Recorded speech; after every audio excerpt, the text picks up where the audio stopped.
दोस्तों ये कहानी एक ऐसे आदमी की है जिसे समुद्र के अंदर एक जादुई फूलदान मिलता है। फिर जब वो उस फूलदान को अपने घर लेकर आता है तभी अचानक उसमें से एक खूबसूरत जीनी निकलती है जो उसकी 3 इच्छाएं पूरी कर सकती थी। लेकिन उस आदमी का ध्यान तो उन इच्छाओं से ज्यादा उस जीनी के जिस्म पर था। तो कहानी की शुरुआत क्रिस नाम के एक लड़के को दिखाते हुए होती है जो कि बीच पर टहल रहा था। उसके साथ उसका पालतू कुत्ता सैमी भी था। क्रिस बीच के पास ही रहता था इसलिए वो रोज यहाँ पर घूमने के लिए आ जाया करता था। हमें पता चलता है कि क्रिस पहले एक सिंगर था लेकिन एक एक्सीडेंट के बाद से उसने गाना गाना छोड़ दिया था। आगे बीच पर टहलने के बाद क्रिस एक जगह पर जाकर बैठ जाता है। फिर वो खाना निकालकर खाने लगता है और अपने कुत्ते सैमी को भी खिलाता है। फिर खाने के बाद जैसे ही क्रिस आराम करने लगता है तभी उसे एहसास होता है कि समुद्र में कोई डूब रहा है। ये देखकर वो जल्दी से लाइफ गार्ड के घर की तरफ भागता है क्योंकि उसे अच्छे से तैरना नहीं आता था। लेकिन घर के अंदर आते ही वो देखता है कि वहाँ पर कोई नहीं होता। इसके बाद वो घर की एक टूटी हुई खिड़की उठाकर खुद ही समुद्र की तरफ भागने लगता है। इसी दौरान वो लाइफ गार्ड भी टहलते हुए वहाँ पर पहुंच जाता है और क्रिस को पानी के अंदर जाता हुआ देख लेता है। उधर पानी में क्रिस को कोई नजर नहीं आता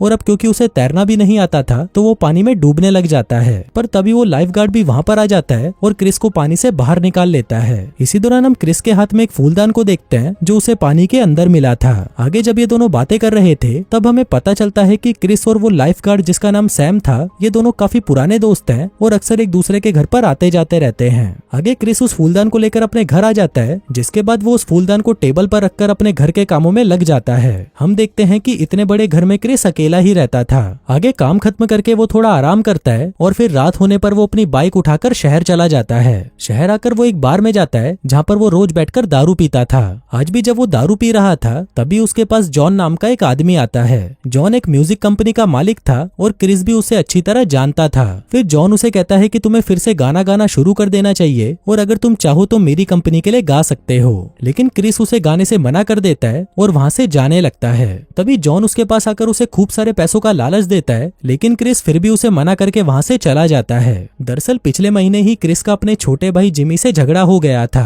क्योंकि जिमी भी सिंगर बनना चाहता था और वो चाहता था कि क्रिस उसकी मदद करे। लेकिन क्रिस उसकी मदद करने से साफ मना कर देता है। अब जिमी गुस्से में आकर वहाँ से निकल तो जाता है लेकिन रास्ते में ही एक एक्सीडेंट होने से उसकी मौत हो जाती है। हम देखते हैं कि उसी दिन के बाद से क्रिस ने भी गाना गाना बंद कर दिया था। क्रिस अपने भाई की मौत का जिम्मेदार खुद को मानता था इसलिए तब से वो सब कुछ छोड़ छाड़ कर यूं ही इधर उधर भटकता रहता है। आगे घर आकर क्रिस उस फूलदान को उठाकर साफ करने लगता है और फिर वहीं बैठा बैठा सो जाता है। हम देखते हैं कि फूलदान को साफ करते हुए उसने उसको रगड़ दिया था जिसके बाद उसके घर के बाहर तेज हवाएं चलने लगी। फिर देखते ही देखते वो फूलदान चमकने लगा जिसको देखकर क्रिस डर जाता है। तभी उस फूलदान में से एक खूबसूरत लड़की निकलती है जिसको देखकर क्रिस हैरान रह जाता है। फिर वो लड़की उसे बताती है कि मेरा नाम नताशा है और अब से मैं तुम्हारी गुलाम हूँ। लेकिन वहीं क्रिस का ध्यान तो उसकी बातों पर कम और उसके शरीर पर ज्यादा था। अब ये चीज वो लड़की भी नोटिस कर लेती है जिसके बाद वो वहाँ पर पड़ी हुई क्रिस की एक शर्ट को उठाकर पहन लेती है। आगे नताशा जैसे ही क्रिस के पास जाने लगती है क्रिस उसे डरकर पीछे जाने लगता है। फिर नताशा उसे समझाती है कि मैं एक जिनी हूँ और मैं तुम्हारी 3 इच्छाएं पूरी कर सकती हूँ। लेकिन क्रिस को उसकी बातों पर यकीन नहीं होता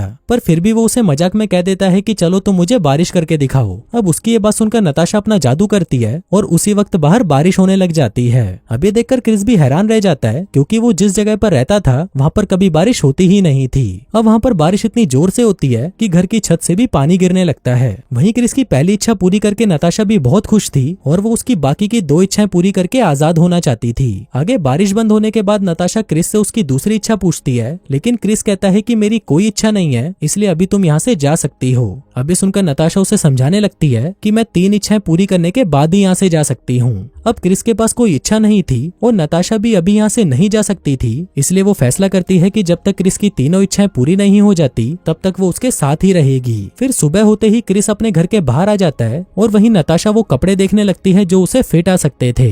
इसी दौरान जब क्रिस उसके पास आता है तो नताशा उससे पूछती है कि तुम अपनी बाकी की 2 इच्छाएं क्यों नहीं बता रहे। तभी क्रिस उसे अपने भाई के एक्सीडेंट के बारे में बताता है जिसके साथ ही वो उसे ये भी बताता है कि मेरे भाई की मौत के साथ ही मेरी सारी इच्छाएं भी खत्म हो गयी। फिर रात को क्रिस नताशा को उसी बार में लेके जाता है जहाँ पर वो रोज आया करता था। वो दोनों यहाँ पर दारू पीते हैं और खूब इंजॉय करते हैं। वहीं पर जॉन भी था जो उन्हें बैठकर देख रहा था। आगे क्रिस नताशा को जॉन से मिलवाता है और फिर वो दोनों वापस घर चले जाते हैं। अब क्योंकि नताशा और क्रिस ने बहुत ज्यादा ड्रिंक कर ली थी तो घर आते ही वो दोनों एक दूसरे से लिपट जाते हैं और वहीं पर इंटीमेट हो जाते हैं। अब इसके बाद से ही वो दोनों एक दूसरे के साथ घूमते फिरते हैं। वो अपना पूरा दिन झील के पास बिताते हैं, जिसके बाद रात होते ही वो दोनों बीच के पास चले जाते हैं। आगे घर आकर वो दोनों फिर से एक दूसरे से लिपट जाते हैं और इंटीमेट होने लगते हैं। फिर अगले दिन जॉन लिज नाम की एक लड़की के पास आता है। लिज भी यहीं पर रहती थी और वो क्रिस की बहुत अच्छी दोस्त थी। वहीं पर जॉन किसी तरह से क्रिस को गाना गाने के लिए मनाना चाहता था, इसलिए वो लिज से कहता है कि तुम्हें कैसे भी करके क्रिस को मनाना होगा।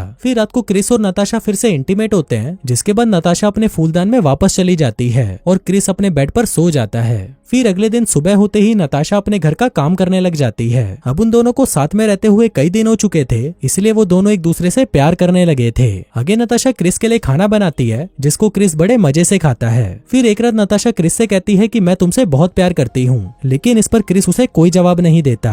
नताशा पूछती है कि क्या तुम मुझसे प्यार नहीं करते, जिस पर क्रिस कहता है कि मैं किसी जीनी से प्यार नहीं कर सकता। अब क्रिस की ये बात सुनकर नताशा बहुत दुखी हो जाती है और वो उससे बाकी की 2 इच्छाएं पूछने लगती है ताकि वो उनको जल्दी से पूरी करके उसकी जिंदगी से चली जाए, लेकिन वो उसको कोई इच्छा नहीं बताता, जिसके कारण नताशा उस पर गुस्सा करती है। फिर थोड़ी देर बाद नताशा बाहर जाने के लिए तैयार होती है। दरअसल वो आज जॉन के साथ डेट पर जा रही थी। हम देखते हैं कि जॉन को यहाँ पर उसी ने ही बुलाया था ताकि वो क्रिस को जला सके। इसके बाद वो दोनों बार में जाकर ड्रिंक करने लगते हैं। वहीं घर पर हम देखते हैं कि क्रिस बौखलाने लग जाता है और जिस तरह से नताशा जॉन के साथ गई थी वो क्रिस को बिल्कुल भी अच्छा नहीं लगता और कुछ देर बाद उसे एहसास हो जाता है कि वो नताशा के बिना नहीं रह सकता। इसी बीच लिज क्रिस के पास आती है ताकि वो उससे जॉन के बारे में बात कर सके। वहीं क्रिस बहुत ज्यादा नशे में था तो लिज उसके लिए कॉफी बनाती है। फिर कॉफी पीते हुए क्रिस उसे नताशा के बारे में सब कुछ बता देता है कि वो एक जिन है जो फूलदान से निकली थी। साथ ही वो उसे ये भी कहता है कि मैं उससे बहुत प्यार करता हूँ और अब मैं उसी के पास जा रहा हूँ। जो कहकर क्रिस तो वहाँ से चला जाता है, पर वहीं लिज उस फूलदान को घूरती रहती है। फिर थोड़ी देर बाद क्रिस नताशा के पास पहुँच जाता है और उसे घर चलने के लिए कहता है, लेकिन नताशा उसकी बात नहीं मानती। वो कहती है कि तुम मुझसे प्यार नहीं करते, इसलिए मैं तुम्हारी बात नहीं सुनूंगी। यहाँ पर क्रिस उसे समझाकर घर ले जाना चाहता था ताकि बाद में वो उसे आराम से बता सके कि वो भी उससे प्यार करता है, लेकिन नताशा चाहती थी कि क्रिस उसे अपनी 2 इच्छाएं बता दे ताकि वो उसे छोड़कर हमेशा के लिए चली जाए। वो क्रिस से कहती है कि तुम अभी अपनी इच्छाएं बताओ, नहीं तो यहाँ से चले जाओ। तभी क्रिस गुस्से में उसे कह देता है कि मुझे एक साधारण लड़की चाहिए। इस पर नताशा कहती है कि ठीक है, तुम्हें जल्दी ही एक साधारण लड़की मिल जाएगी। इसके बाद वो अपनी तीसरी इच्छा बताता है कि नताशा हमेशा हमेशा के लिए वहीं चली जाए जहाँ से वो आई थी। अब क्रिस की ये इच्छा सुनते ही नताशा वहीं पर बेहोश हो जाती है। तभी क्रिस उसे संभालता है और उसे अपने साथ घर ले आता है। इसी दौरान नताशा उसे कहती है कि तुम्हारी तीसरी इच्छा पूरी करने के लिए मुझे मेरा फूलदान चाहिए और अगर जल्दी ही मैं उसमें नहीं गई तो मैं मर जाऊंगी। ये सुनकर क्रिस जैसे ही फूलदान लेने के लिए घर के अंदर जाता है, तभी उसे पता चलता है कि वो फूलदान तो लिज चुरा कर अपने साथ ले गई। अब क्रिस भागता हुआ लिज के घर पर जाता है, लेकिन लिज उसे वहाँ पर नहीं मिलती। हम देखते हैं कि लिज इस वक्त समुद्र के किनारे होती है और वो वहाँ पर उस फूलदान से अपनी इच्छाएं मांग रही होती है। अब लालच में आकर वो उस फूलदान को यहाँ पर तो ले आई थी, लेकिन उसे ये नहीं पता था कि उसमें से जीनी कैसे निकलता है। अब बहुत कोशिशों के बाद भी जब लिज से कुछ नहीं होता तो वो उस फूलदान को क्रिस को वापस कर देती है, जिसके बाद क्रिस नताशा को लेकर समुद्र किनारे आ जाता है। फिर नताशा तुरंत उस फूलदान के अंदर चली जाती है और क्रिस रोता हुआ उस फूलदान को समुद्र में बहा देता है, जिसके बाद वो वहीं पर सो जाता है। फिर अगली सुबह जब क्रिस की आंख खुलती है तो वो वहाँ पर एक लड़की को देखता है जो कि बीच पर ही टहल रही थी। फिर वो क्रिस के पास आती है और उससे उसकी तबीयत के बारे में पूछने लगती है। तभी क्रिस देखता है कि ये लड़की तो बिल्कुल नताशा जैसी दिख रही थी और तब उसे समझ आता है कि नताशा ने उसकी दूसरी इच्छा भी पूरी कर दी थी। वो चाहता था कि उसे एक सिंपल लड़की मिले और उसे वो लड़की मिल चुकी थी। और दोस्तों, इसी के साथ ही ये कहानी यहीं खत्म हो जाती है।